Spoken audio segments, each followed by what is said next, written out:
Power isn't earned. It's engineered, brick by brick, breath by breath, lie by smile. You were taught to lead with honesty, to share knowledge, to inspire loyalty. But the truth, those rules were written by the powerless, for the powerless. Real control doesn't live in speeches. It lives in systems. Systems that feed, flatter, and feed again. If you've ever wondered why the weak chase approval while the powerful are worshipped in silence, these 3 laws are your blueprint. Law 1. Make yourself the oxygen they breathe, so that walking away feels like suffocation. Law 2. Weaponize virtue. Use truth as bait, kindness as camouflage. Law 3. The oldest secret of empires. No one moves for morality, only for self-interest. Together they form a triangle of dominance. Necessity, virtue, desire, the holy trinity of control. So before we begin, make your declaration. Type this in the comments. I build systems, not friendships. Subscribe, not for motivation, but to train the muscle of strategy every single day. Now lean in, because once you master these 3 laws, you won't just chase power, you'll become the reason others move. Law 1. Enslave through necessity. Make them need you to breathe. Independence is power, but only when it's yours. The moment you grant too much of it, you begin digging your own grave with noble intentions. Power doesn't survive on friendship, it survives on dependence. Make yourself the bloodstream that feeds them, and you'll never fear being cut off. You think empowerment is leadership. You think freedom builds loyalty. You think transparency earns trust. It doesn't. It dilutes authority. You hand out knowledge. You train others to think independently. You make everyone feel equal, free, self-sufficient. And for a while it feels righteous, like vision, like progress, like modern virtue. Then one day you notice something quietly sinister. They stop asking for your approval. They make decisions without you. They negotiate behind closed doors.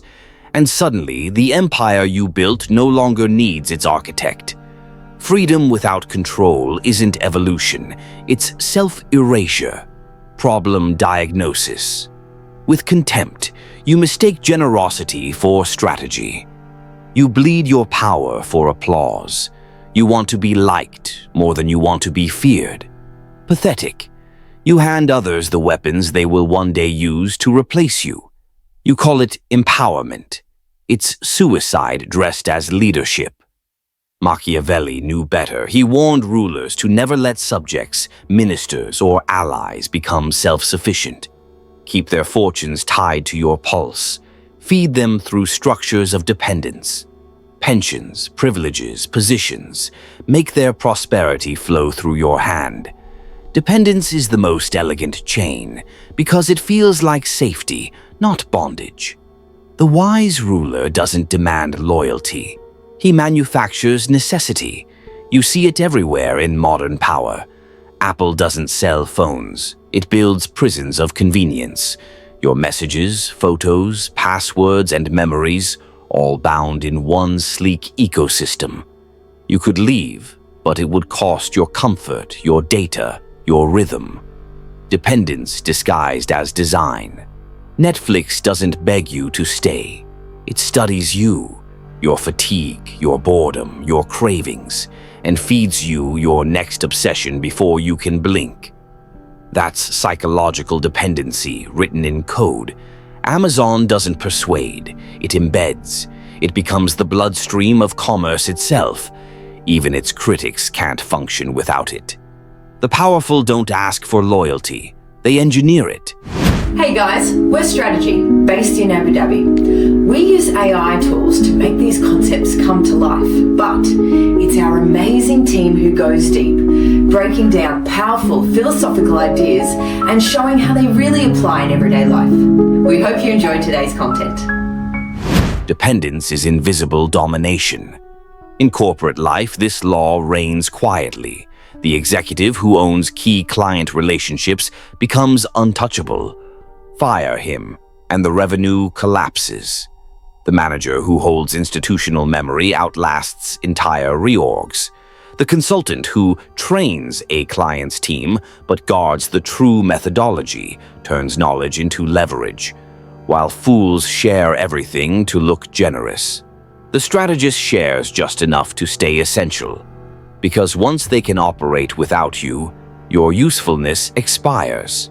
Even in personal life, dependence rules the hierarchy. The friend who always has the solution becomes the emotional anchor. The partner who manages the household, the finances, the order, the calm, becomes the axis around which the relationship spins. As dependence deepens, gratitude fades, but necessity grows, and necessity is stronger than affection.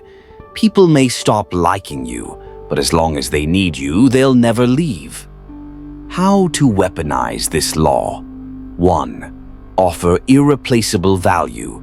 If anyone can do what you do, you're disposable. Specialize until your absence feels like collapse.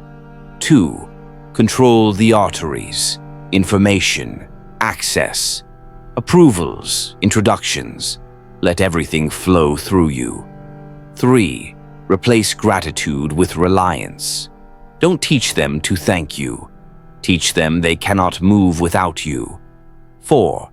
Make escape expensive, so every attempt at independence feels like punishment. Real plays sharpened.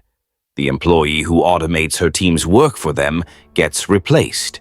The one who automates for herself becomes indispensable. The lawyer who teaches clients too much loses them. The one who keeps the labyrinth to himself locks in retainers for life. The lover who gives boundless freedom is forgotten. The one who provides order, stability, and control becomes addictive. Dependence is not cruelty, it's architecture.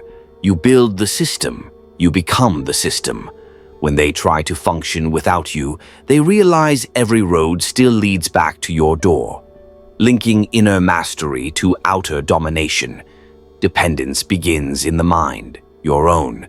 You must first master your impulse to be liked, to share everything, to prove your worth through generosity. That urge is weakness in disguise. Control your instinct to give, and you gain control over those who take. Internal restraint creates external authority. When you own the flow of value, you own the flow of loyalty.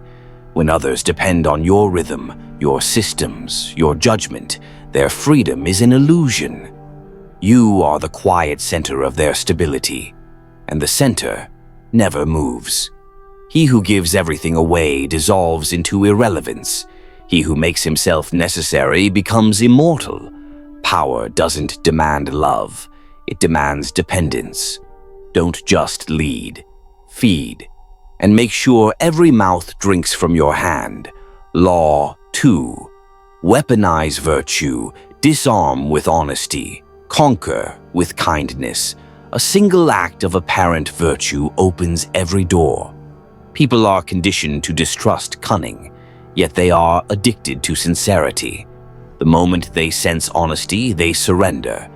They hand you their trust and never see the dagger behind the gift. Honesty, when used rarely and precisely, is not a virtue. It's bait. Give the tooth, then take the jaw.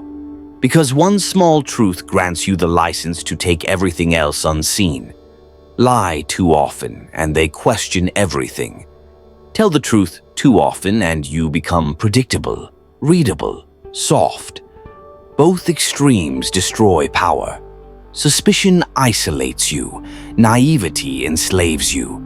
The key isn't truth or deceit, it's control of perception. You decide when the truth appears, where it lands, and why it serves you. Machiavelli wrote that a prince must learn to be a great liar and hypocrite, not because lies are admirable, but because appearance is stronger than morality.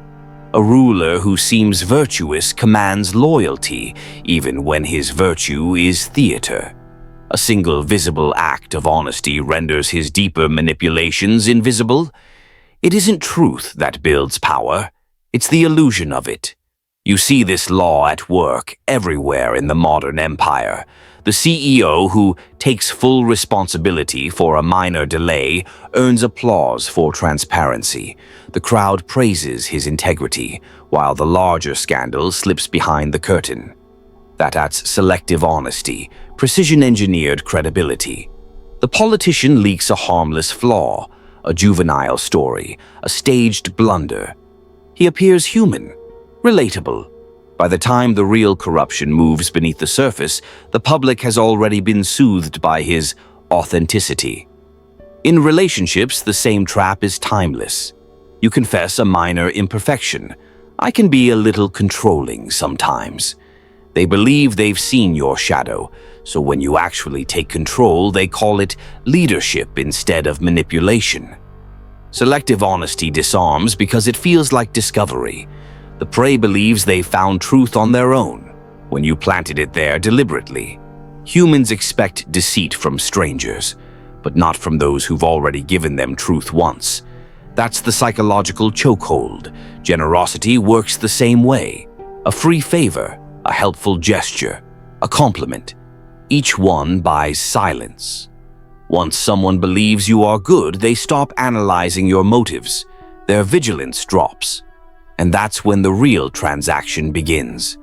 That's why the con artist pays for dinner, why the software gives you a free trial, why the manipulator starts with warmth. Kindness is the camouflage of conquest. So how do you use this weapon consciously? 1. Make a visible concession. Admit a small flaw. Share an inconvenient truth. Give something that costs you little but signals virtue. A single confession buys 10 times its weight in trust. 2. Use generosity as a leash, not a gift. Pay for the coffee, share the credit, open the door, not to be liked, but to be remembered. People repay generosity with blindness. 3. Time your truth. Drop it in tension. When emotions peak, honesty feels divine. It disarms instantly because it looks spontaneous. 4th strike during the afterglow. When they're still processing your virtue, move. Negotiate. Redirect. Close. Their guard will be down. Their gratitude will block their suspicion. Real plays prove the law. Warren Buffett says, "I make mistakes," and investors reward him for it. His humility buys him decades of leeway. Elon Musk apologizes for a failed launch, not to show weakness but to reinforce credibility for the next risk. Each honest word buys more tolerance for chaos. The salesman who admits, "It's not the cheapest but it lasts longer," owns the room. That sentence sells the higher price because truth feels expensive. The manager who says, "I could have handled that better," diffuses criticism before it forms. That's not modesty. That's strategy. One honest tooth. The whole mouth follows. Selective honesty and generosity aren't cruelty. They are calibration. You reveal just enough truth to seem human and just enough kindness to seem safe. When they believe in your purity, they stop protecting themselves. And when they stop protecting themselves, they give you control. Linking inner mastery to external domination. To weaponize honesty, you must first master restraint. Control the urge to over-explain, to overshare, to seek approval. Every word you reveal should be calculated, not confessional. The disciplined mind controls its image as tightly as a general controls formation. Internal silence gives rise to external influence. When you can choose what truth to show and when to show it, you no longer play the game. You script it. One honest tooth buys the mouth. Use the smile to strike. Because nothing disarms faster than sincerity, and nothing conquers faster than kindness used with calculation. Law 3. Feed their hunger. Make self-interest your lever. Mercy asks. Self-interest compels. People don't move because they owe you. They move because they see themselves in the prize. Loyalty fades. Gratitude expires. But self-interest, that's eternal. Sell the benefit, not the debt. Because when you appeal to mercy, you remind them of what they've already given. When you appeal to gain, you remind them of what they still stand to win. That's the difference between begging and bargaining. You beg by clutching the past. Remember what I did for you, after everything we've been through. But all they hear is guilt, and guilt feels like a cage. No one enjoys being cornered by obligation. They'll nod, delay, and quietly disappear. And you'll sit there, loyal and forgotten. Gratitude is a weak currency. Self-interest is hard gold. Machiavelli saw it centuries ago. He wrote that men are ungrateful, fickle, and driven by advantage. A ruler who expects loyalty from gratitude is already finished. A wise prince doesn't appeal to emotion. He appeals to gain. He says, "Help me win, and you'll share the spoils." Virtue inspires speeches. Profit inspires armies. You see this in every empire of today. The startup founder who pleads, "Believe in my vision," gets polite smiles and closed wallets. Another founder says, "Your $500,000 buys 20% of a $10 million pipeline." Suddenly, calendars clear. She turned idealism into return. The politician who shouts, "Do it for the nation," gets applause. The one who promises tax cuts and safety gets votes. The employee who whines, "I need more budget," gets ignored. The one who says, "Give me $10,000 and I'll save you $100,000, gets approved by morning. Mercy is emotional debt. Self-interest is instant profit. So when you ask for help, don't make them feel guilty. Make them feel clever. Let them taste victory in the act of aiding you. Lead with their gain. Their advantage must be visible, immediate, and measurable. A journalist says, "Please share my article." Silence. She says, "Tagging you because your company is featured as the market leader." Suddenly, executives rush to repost. A freelancer says, "I need clients." Nothing. He says, "I'm creating a campaign that can spotlight your product." Responses flood in. Appeal to ego, appeal to opportunity, appeal to the dream of winning, not the duty of helping. How to weaponize this law? 1. Lead with reward. Say, "This partnership doubles your reach," not, "I'd appreciate your support." 2. Frame every ask as investment. Make their help look like smart business, not charity. The more you stroke their ambition, the faster they move. 3. Use metrics, access, and prestige as currency. Numbers convince. Access tempts, recognition seals the deal. 4. Preserve the illusion of generosity. Let them feel magnanimous, while you hold the leverage that made their generosity inevitable. When Tesla needed funding, Musk didn't beg for belief. He sold revolution and the chance to have their names etched beside it. When Netflix courted studios, it didn't plead for innovation. It showed how streaming would save them money. They didn't join out of love for progress. They joined for profit. Even in daily life, the pattern rules. "Can you help me move this weekend?" earns excuses. "I'll buy lunch and beer for everyone who helps," fills the truck before dawn. Same request, different framing, different outcome. Mercy is a whisper, self-interest is a command. People's kindness flickers, their hunger never sleeps. If you want motion, feed the hunger, not the heart. You are never owed, you must pay their interest. And when you do, they will move mountains, believing it was their idea all along. To wield this law, you must purge the vanity of expecting loyalty. Expect nothing but appetite, and learn to feed it precisely. Master the art of mapping people's desires, and you'll never beg again. Power belongs to those who understand that men are merchants of advantage. The disciplined mind trades in motive like currency, offering pride to one, profit to another, legacy to a third. Internal clarity, knowing what drives others, becomes external command. He who feeds the hunger controls the beast. He who flatters mercy is devoured by it. Don't ask, offer gain. Make them think helping you is helping themselves, because once they believe that, you own them forever. Now you understand the blueprint. Law 1. Enslave through necessity. Law 2. Weaponize virtue. Law 3. Feed their hunger. Together, they don't just give you influence, they make you the gravity others orbit around. Because power isn't about shouting orders. It's about building systems that whisper dependence into every interaction.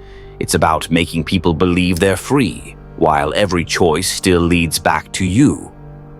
This is the difference between leaders who are followed and architects who are obeyed. So as you close this chapter, remember, never demand loyalty.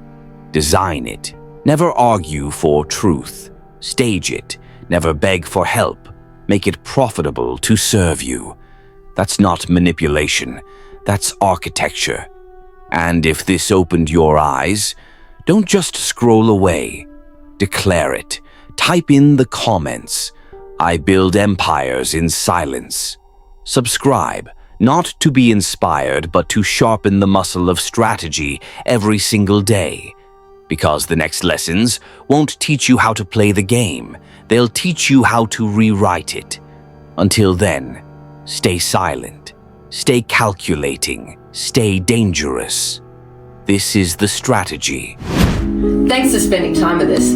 If this sparked a new way of thinking, hit like and subscribe to keep the ideas flowing. And don't forget, check the description for the links to the original books and resources we used today. We'll see you in the next one.